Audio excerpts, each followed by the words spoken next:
Good evening, brothers and sisters, and welcome back to the Fellowship of Fans. I am the Sports Prophet, and I'm here with another word for us today.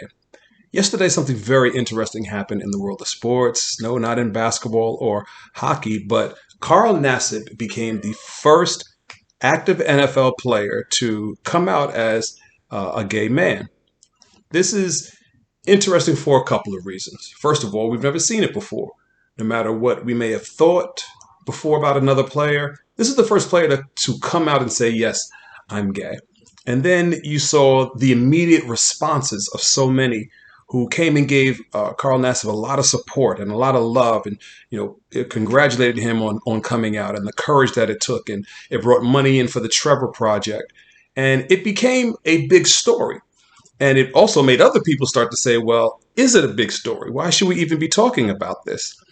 But what it shows us is that we in this country, one of the best things about being American is that fact that we're all different and we're allowed to be.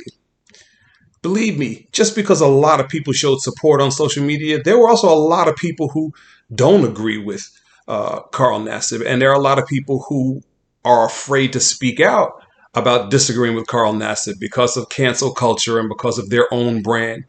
They might be concerned about what the backlash would be. But the best thing about being in this country is we're allowed to disagree. We're allowed to see the same thing differently and still be allowed to coexist and to come together with all of these differences to form what we call a more perfect union, where these differences are respected, are appreciated, are permitted, but we can still work together going forward to make things good and better. The place where we see this probably the most and the best is within sports, where people from different races, different backgrounds, different parts of the country, different parts of the world can all come together with different thoughts and different perspectives and are able to put those differences aside to form a team. And as fans, we come together, and even if we're aware of those differences, we really don't care that much about them. We focus on the performance of the team within sports. As long as you can play, we don't mind what individual differences or unique lifestyles we may all possess, as long as you're somebody who's helping the team. I know if Carl Nassib was playing for my team, I'd be rooting for him to get as many sacks as possible. And if he's not on my team, I want my offensive tackle to pancake him every time. Not because he's gay or because he's not, but because he's either on my team or he's not. And that's what we love about sports. That's why sports, for so many of us, becomes our sanctuary. That's why, for so many of us, it's our religion. It puts aside most of these differences so that we can focus on the thing we love, which is trying to win games or watch the sport that we all love. And that's also why so many people don't want these kinds of questions to come into our sports. They don't want issues of gender or orientation or race or politics to come into the sport, because those issues are the things that divide us so strongly and so terribly, that they want sports to stay pure, to stay above the fray and away from all of the fighting and the different disagreements that come about on these hot button topics. See, but the thing is, we can't have sports without these issues, because sports is one of those rare occasions where we show how to deal with them the right way. Because what we discover is, no matter how different we are, when we have single-minded purpose, we're focused on a united goal, then it doesn't matter where you're from, where I'm from, how we move and what we do. We're all focused on that one purpose, and that allows us to elevate ourselves above whatever the individual difference or concern might be. So as long as we know our goal is to get that touchdown, to stop that touchdown, to score that goal, to prevent that goal, to hit that home run, to get this pitch, to score that basket, to lock your man up, as long as we have a single goal in mind that we can all unite around, it doesn't matter what people or what unique individuals make up the team. All that matters is how well is the team advancing towards that goal. We are able to overcome differences of race and orientation and political perspective because we have a higher goal, a higher purpose, something that we can all get behind, something we can all see and agree upon, and take that goal and allows us to move forward beyond whatever differences we may have.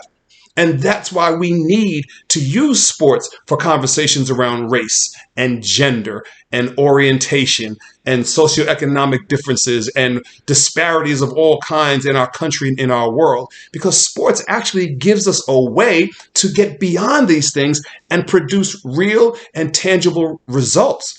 When it comes to sports, it doesn't matter how you got here. It doesn't matter what you're going to do when you leave here.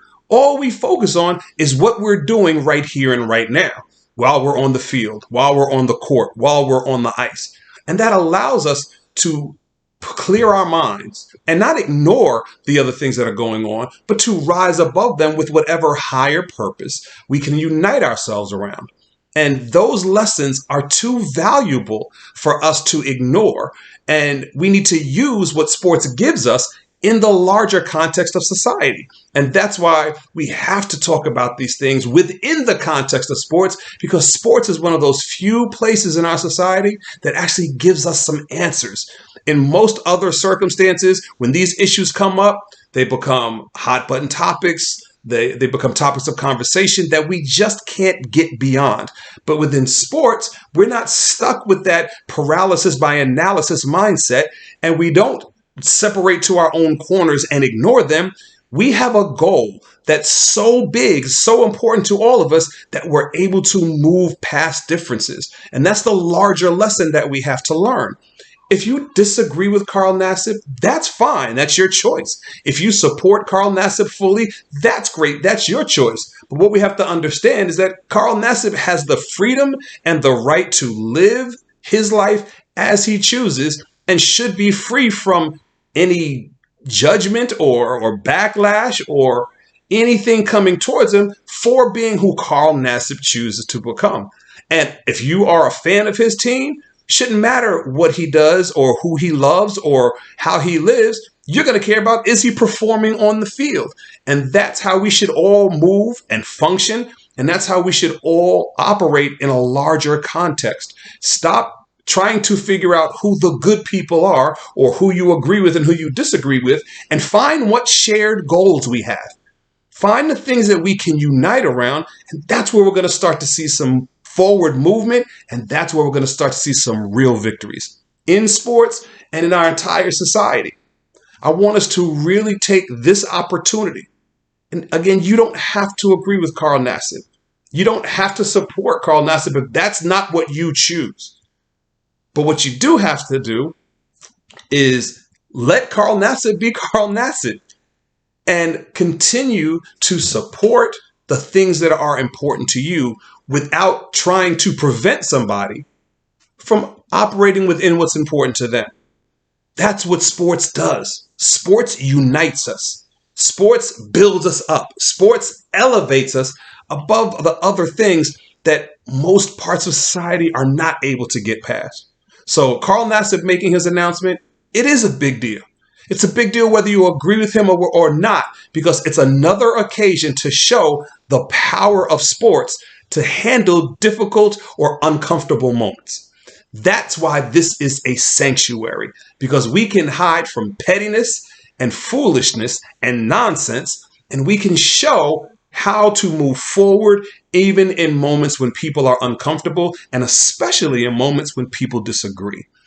I want to thank you all for your opinions, for caring, for listening, for your fandom, for being part of the Fellowship of Fans, and for giving the Sports Prophet even a few minutes to discuss something with you that a lot of people probably don't want to discuss out loud. But that's why I'm here for you. That's why I'm the Sports Prophet and this Fellowship of Fans that belongs to you, because this is our space to share our opinions, to share what we feel, and even to disagree if that's what it comes down to.